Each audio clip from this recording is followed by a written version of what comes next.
everybody, my name is Dry Banana Bread. Welcome back to Night Call. Made no progress last episode. I mean, I met a woman who saw her son's erection, but that's pretty much about it. I have to do something.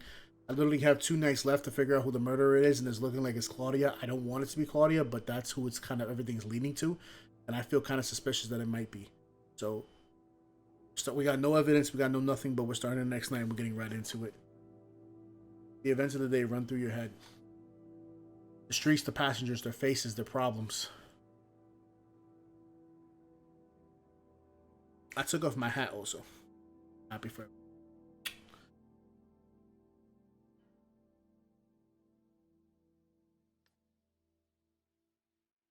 You open one eye. Find the studio calming. There's something special about living in a garret. Like yours is the last place before the skies. Get up quickly. A few minutes later, you're outside of your studio. Night 5. Okay, so that means there's like 6 nights in total for it's fine.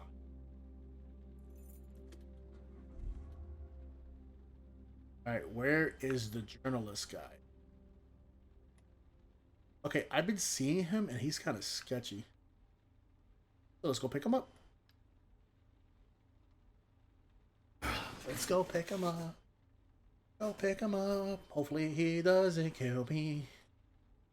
2 joggers on the right hand sidewalk. You never understood the point of running, especially now in the dead of winter.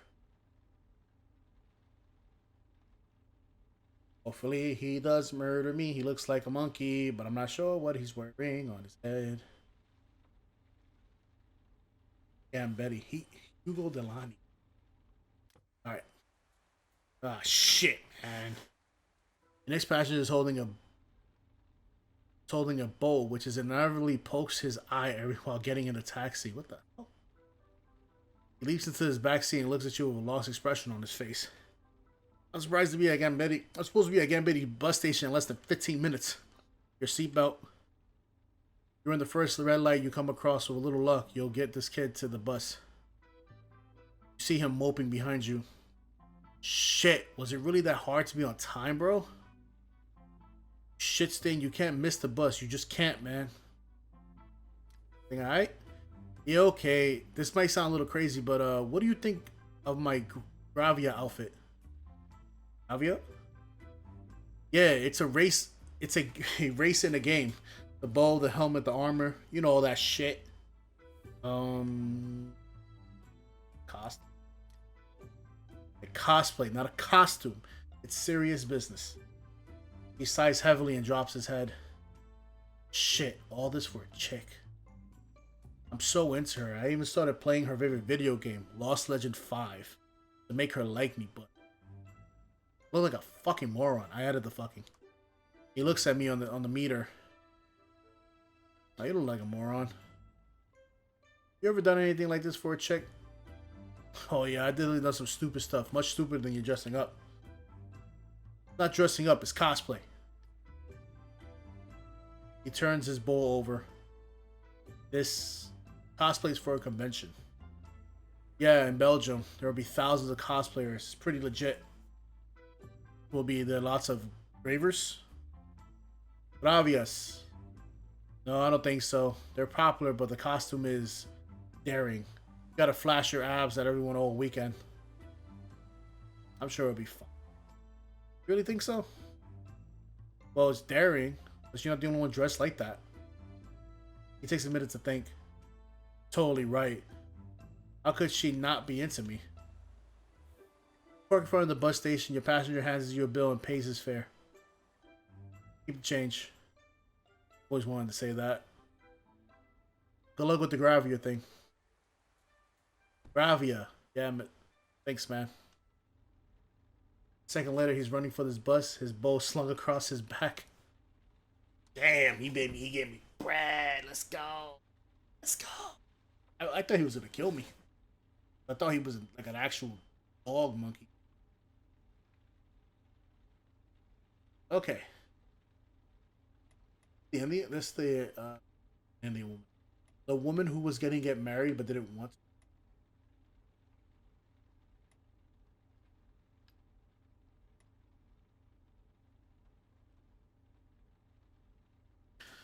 Let me see.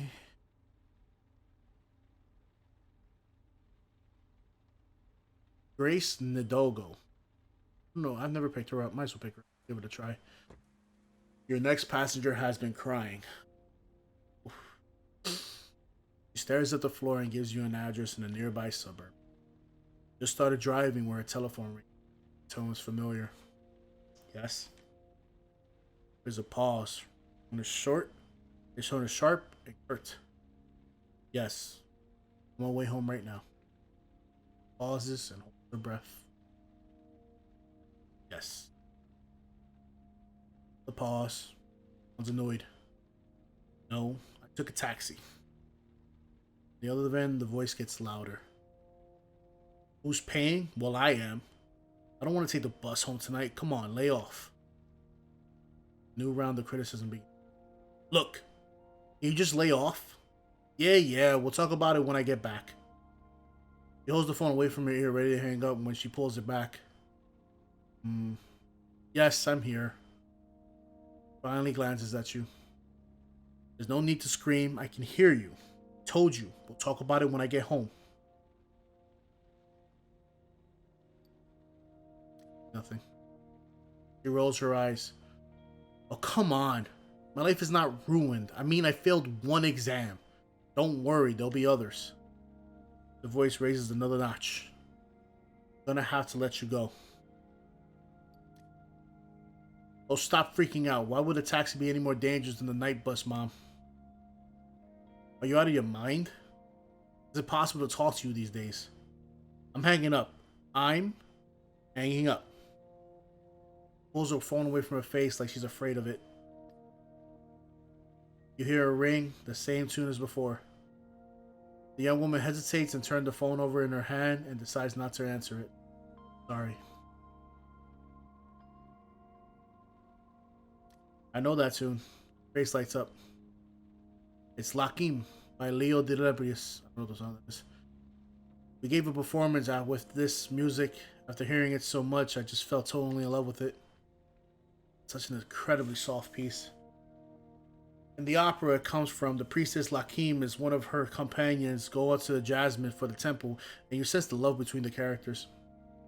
It's mutual. The two women sing their words very similar but not identical. You sing? No, I'm a dancer.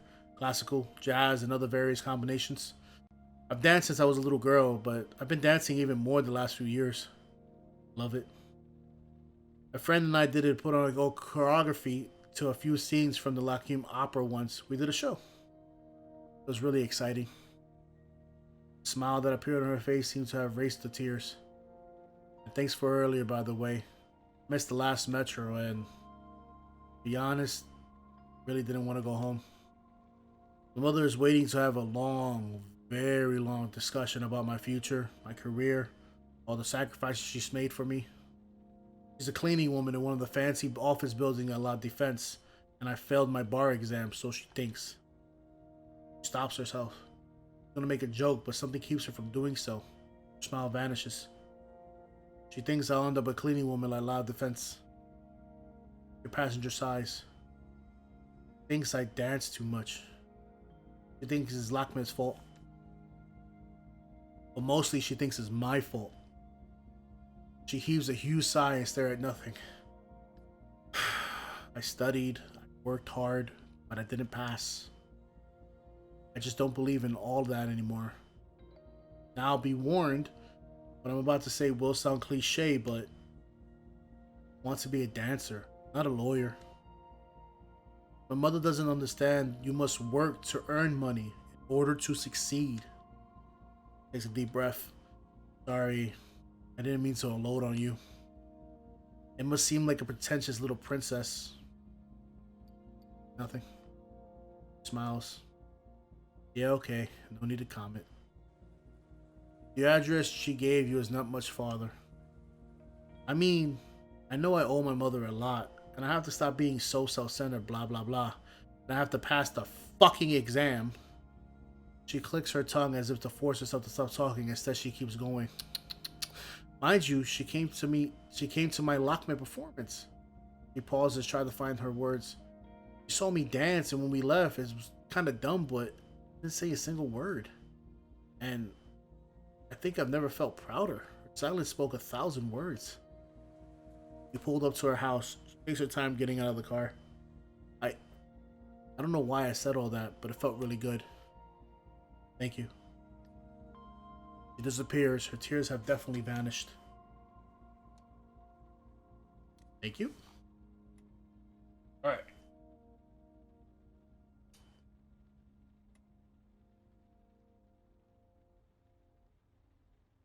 Buddy, yo.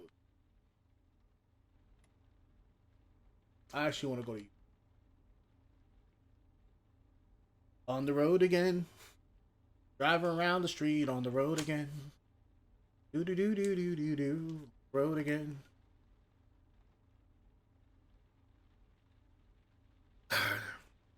I'm gonna fail this case. I am going to miserably. Because Harvey hasn't been seen around since I don't know.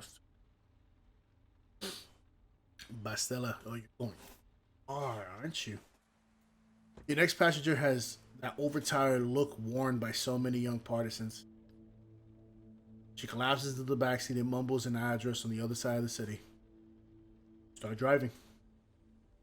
You discreetly watch her in the rearview mirror. Her face looks familiar. Maybe she's famous. Maybe you've driven her before. After a few minutes, you decide she must be a babysitter. Young, not necessarily wealthy, an expression of utter boredom on her face. You often pick up the kind, especially in the nice neighborhoods. You sense your passenger wants to talk about the killer. It's simple. First murder. Everyone thinks they know something. Everyone thinks they saw something. This passenger, exception. Been a good evening? Raises her head. Yeah. Falls silent again. The silence lasts a few seconds. Out your window, Paris is just beginning to fall asleep. Occasionally, you catch her glancing discreetly at you, like maybe she recognizes you too. Several minutes go by before she dares to break the silence. May I ask you something? Things lower slightly. You and I already talked. You may not remember, but I was a babysitter for an Iranian family, and she leaves her sentence hanging. Of course. She smiles through her eyes. She tells you she's not entirely sure you're telling the truth. It's not all the same situation anyway.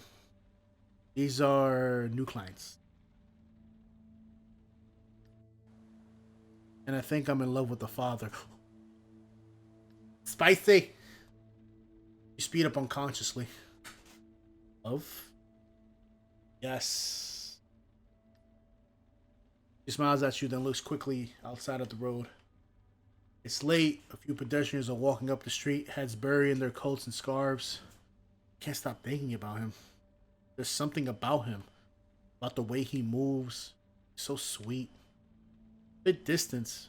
Maybe a bit disconnected. Think you have a chance? She shakes her head. No, not the slightest. He loves his wife. It's obvious he loves her. I can see the love in his eyes when he looks at her. With his son. Nope. No chance whatsoever. She snickers. Not really my style to fall in love so easily. Actually, never happens to me. I've had a few boyfriends, one girlfriend, nothing serious, no real attachment.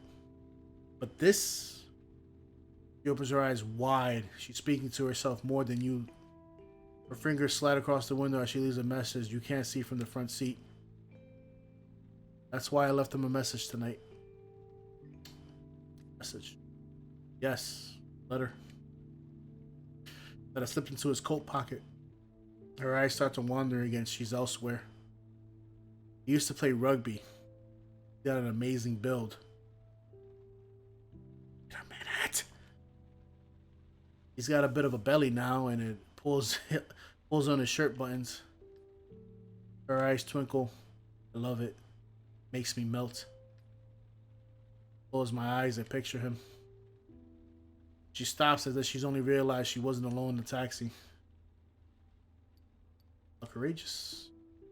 I had to give it a try. I want him to hold me, to hug me tight. A wave of sadness washes over her. But he leaves her sentence hanging for quite a while. You can tell she's unraveling the knots of the story in her mind. It's like I don't even exist. His wife takes care of everything. She calls me, pays me, orders the cab.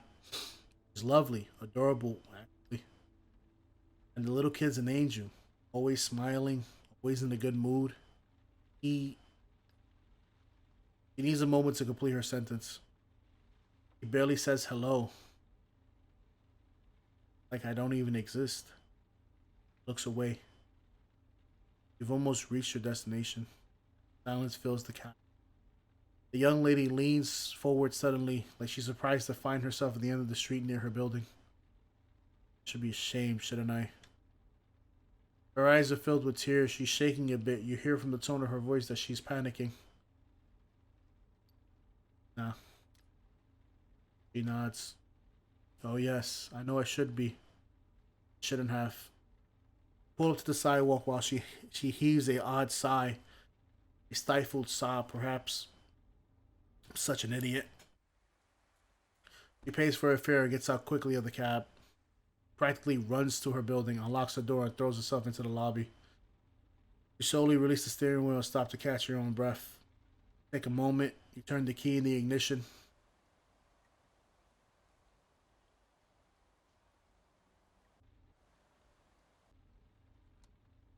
$35. Bake. Red.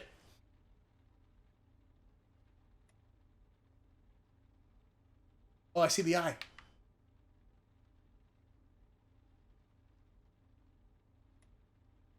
I thought that was the guy that like. Oh, I need to pick him. I need something. I need to pick him up. I need to pick him up. Get over here. Get over here. Get over here. Get over here. Oh my god. Oh. Driving alone when a strange, burnt, smelly something fills the cab.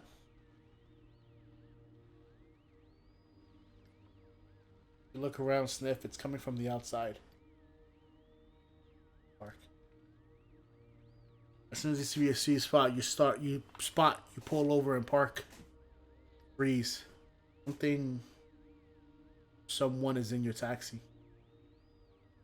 Woman's voice resonates around the cab. I can't. I need a better signal. I'm here. Here. Oh my god. You turn slowly around. A young woman who's appeared behind you. Don't shout. I'm afraid I'll lose connection. I have much time. There's something strange about her face, as if it is several different people at once. Listen to me carefully. I come from the future, and you must know that you met. She stops moving like a computer glitch. She strides this way, still frozen. She suddenly starts moving again.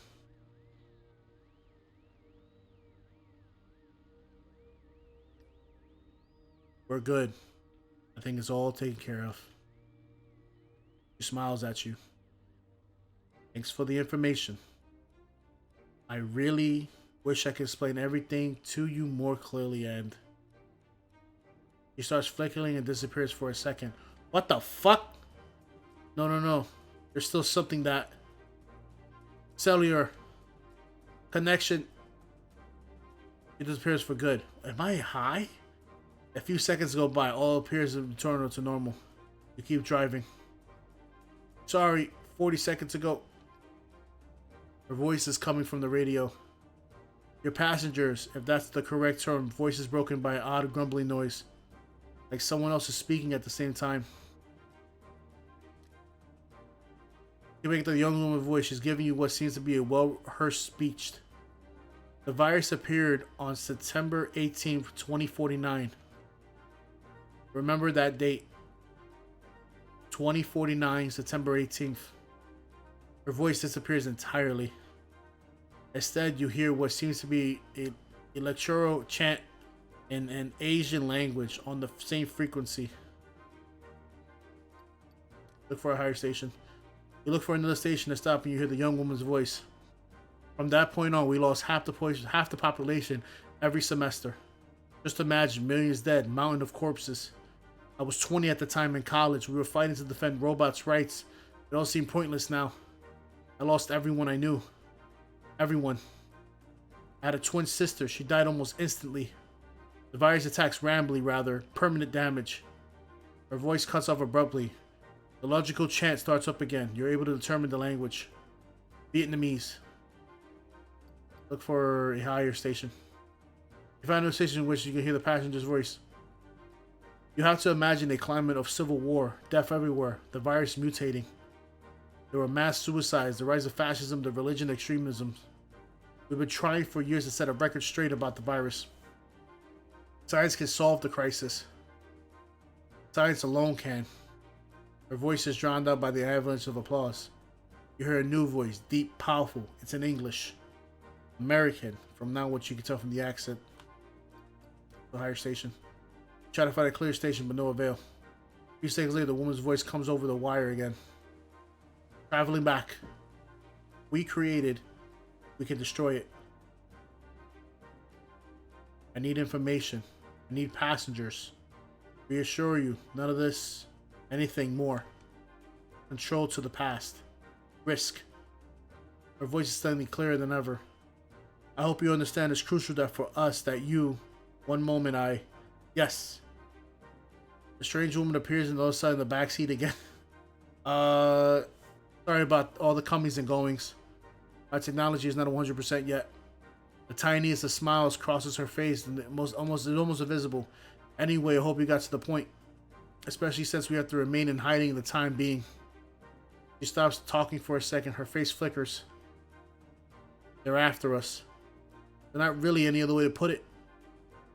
As I was saying, the extremists are trying to... vanishes out of the blue. Where am I going? The ether smell vanishes. The radio turns off. You pull over as soon as you find a free spot. You remain still for a while. It doesn't seem to be coming back. You shake your head, disturbed by the strange visitor, and get back to work. What the fuck was that? I was supposed to pick somebody up. Trying to solve a murder case. And you're coming over here with this bullshit.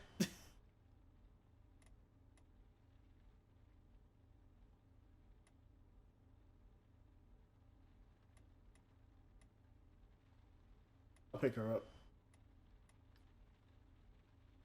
A shape on your right reminds you that night that you were attacked. You feel.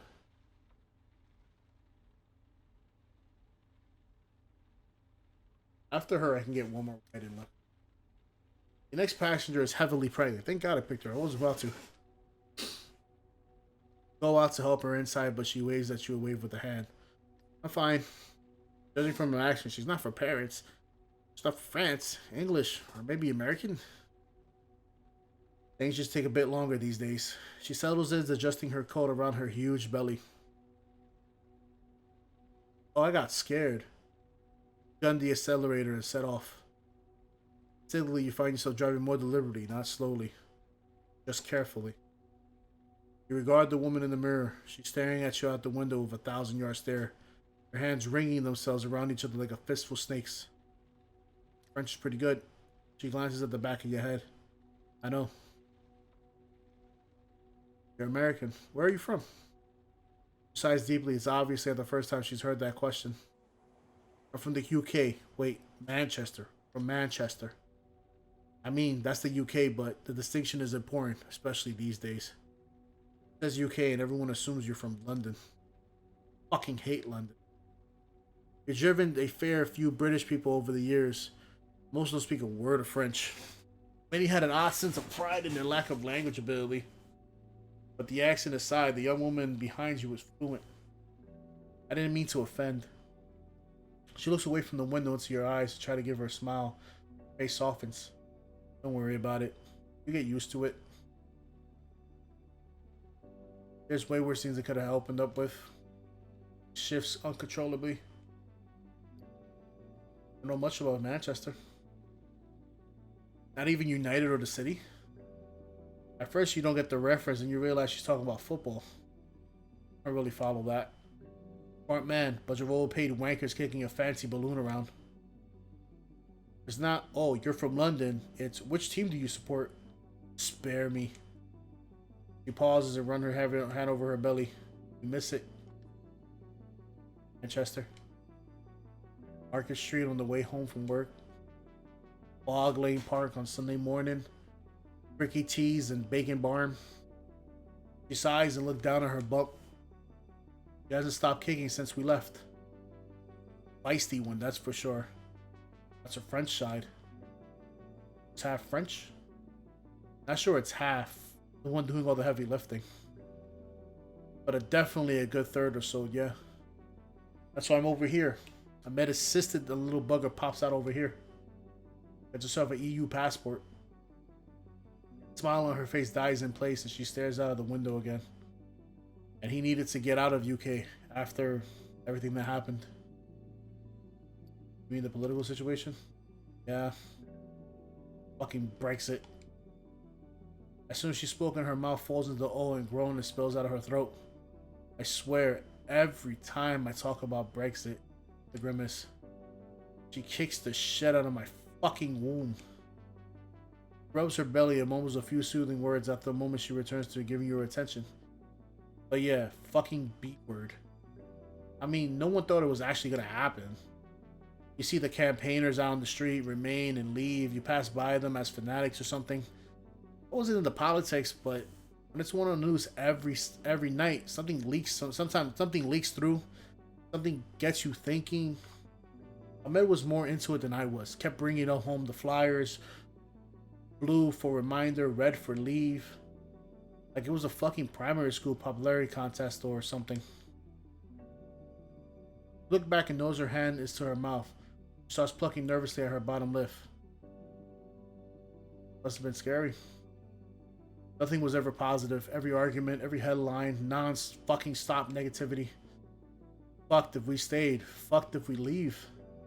Promises from both sides, numbers, predictions, posters, billboards. A few weeks before the vote, no word of a lie. A whole fucking city felt the bomb about to explode. People at work kept getting into slanging matches about this bit or that bit. How could you possibly think you versus you don't know what you're talking about? When the results came and there was about 20 minutes of celebration, then the brakes kicked in on something harsh. Walking to work that morning, I couldn't help but judge everyone. Ooh. Like, wonder which way she voted. There were a couple of fights at work. Proper fights. Fists swinging all over the place. There's one thing insecure fucking men need to do is something they throw punches about. How did you feel? Like everyone else, I suppose. Confused, scared.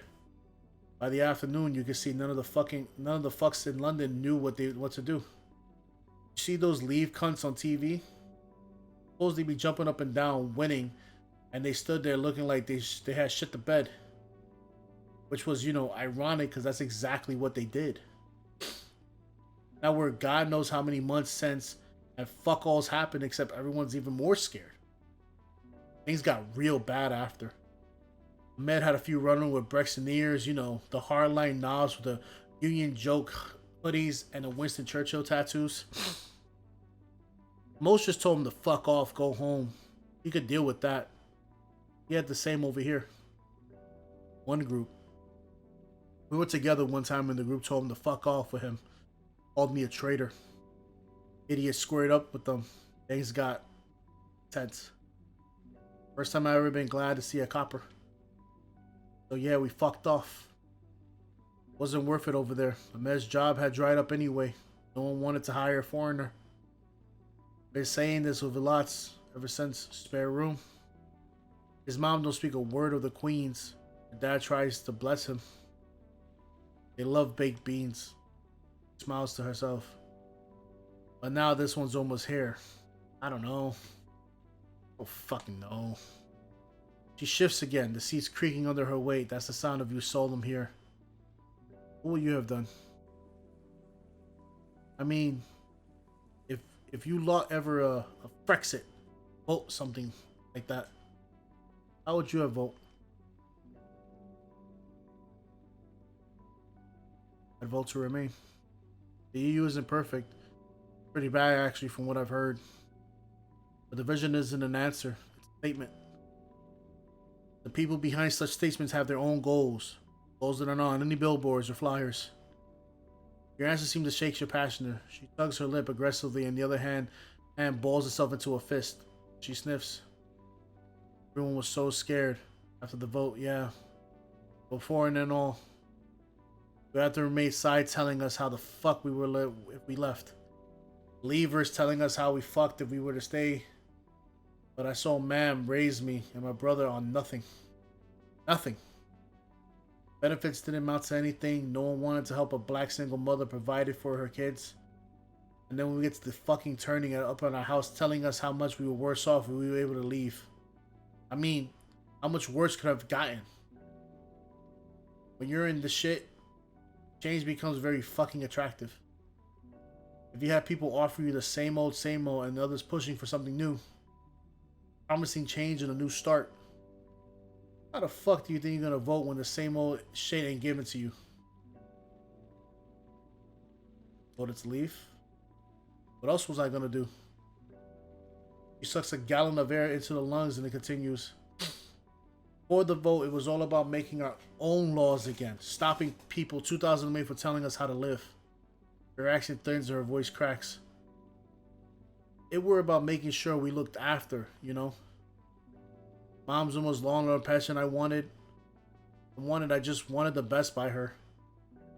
There was no talk of stopping anyone who ain't English living there. They weren't about that to me. She sniffs again. And now it's all fucked. Pull up to her destination as she fumbles her fare over to you. Sorry about that. No problem, I understand. Yeah. At least over here, everything's well over there. I don't have to think about it every fucking moment. Never told Matt that I, voted the way I did. Wouldn't understand. He moves to leave and goes back upstairs, but she smiles a refusal at you. Really? It's okay. But I appreciate the offer. Makes me feel welcome. A few minutes later, she waddles slowly to the door. Her hands continue to twist themselves into shape as she waits for an answer, but finally she disappears inside. Sigh and set off into your night. Oh my god, I am out of gas. My ear is itchy. This is the guy who was supposed to be the criminal, but was it? Anyone else? This looks like a homeless man. I'm gonna go pick this guy. A woman is walking her dog with an enormous greyhound and a long pale coat. She doesn't seem so much as a glance at you. Santa. I thought he was homeless. The next passenger smells like beer. Oh, it's even worse. It's like every single fiber of Santa's suit has been soaking in a keg. Come on, dash away. His breath is 90% brandy. Your eyes are starting to sting. I park somewhere near Champs Ellis on shit. The name of the street is... His head is spinning. He does his best to hang on to the door. And boss, it'll come back to me. Go ahead, drive. Starting to drive and silently wonder how do you ask your passenger if he's had enough money to cover the fare. You glance back at your passenger. He's mumbling to himself, but you can't quite make out what he's saying. Christmas is over. Why is he still dressed up? Say nothing. Say nothing. The passenger breaks the silence almost immediately. It's quite a party in your piece of shit little jalopy, now ain't it? You always look like you just got back from a funeral where you actually smile every once in a while. Every once in a while. Well, start smiling more. You gotta smile, kid.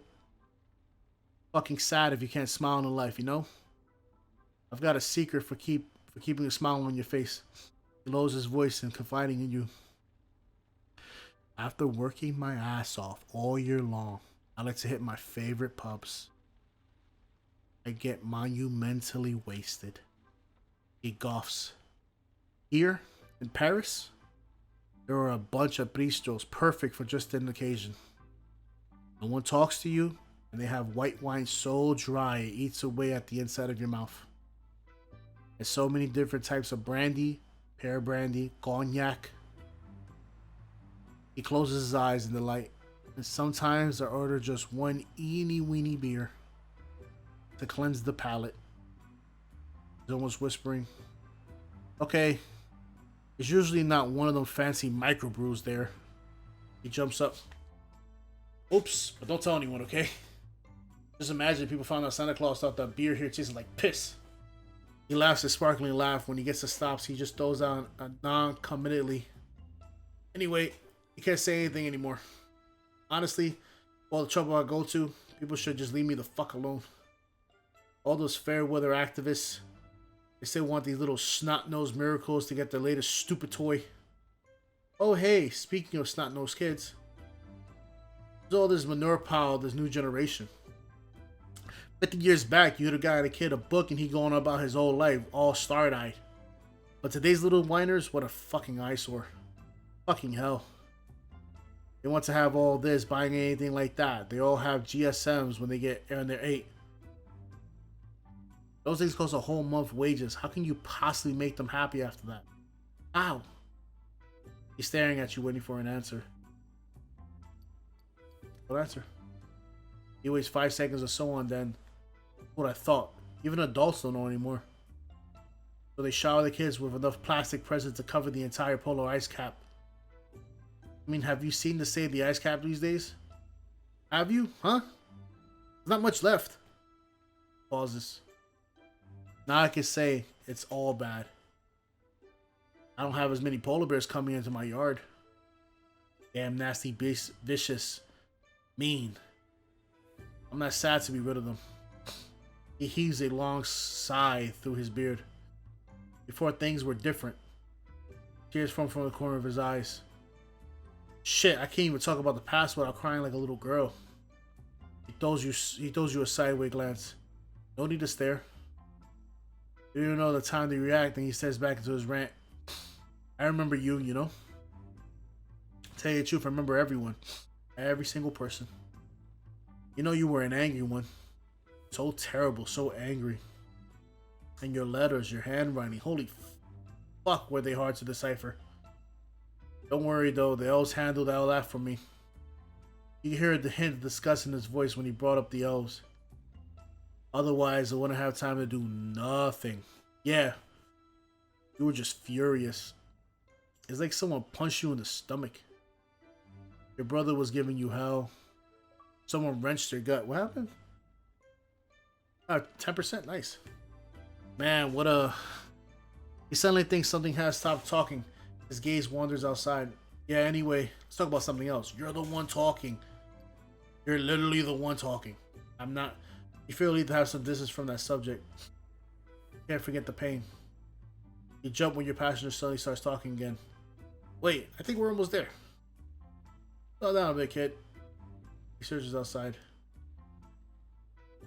Looking for a car? My car? He burst out laughing. Yeah, right. I work out of a convertible. Roof open and everything. He coughs again. Should be too hard to spot. There's a sleigh and a couple half-dozen reindeer. He heaves a funny sigh. I'm sure it's like an alleyway or some shit. Oh, right, over there. Turn right. You obey and go up the street where there's a few seconds before. He was making it down. Your passenger stifles a yup. Oh, shit. It was right here. Drive around the block. Turn again in the back. Your passenger is mumbling. I'm gonna have to get one of these thingamajibs, GPSs. Let me find a way to sled more easily. You eventually pull over highway, no light, a few empty office buildings, and some trash cans that have been emptied the day before. Kid, sorry about before. I didn't mean, you know, bring up sore points. Days is fair. Watch your back, kid. He gets out and slams the door. He slips from the wet sidewalk, grabs the street lamp with his heavy, awkward step. He clumps along the alleyway. Hey?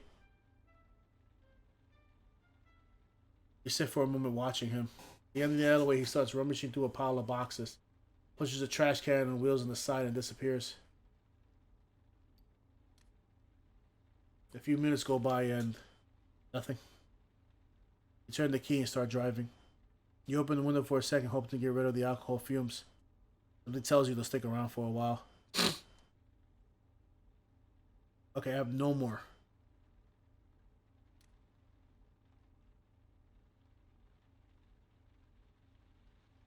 I think it's time. I'm supposed to talk to you! You have met Hugo. You cheered Hugo up. Yep.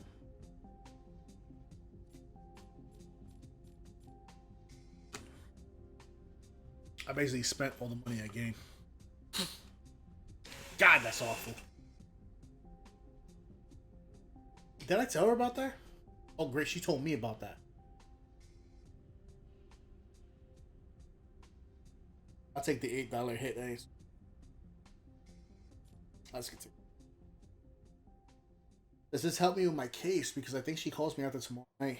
Take a few minutes to update your board with new clues.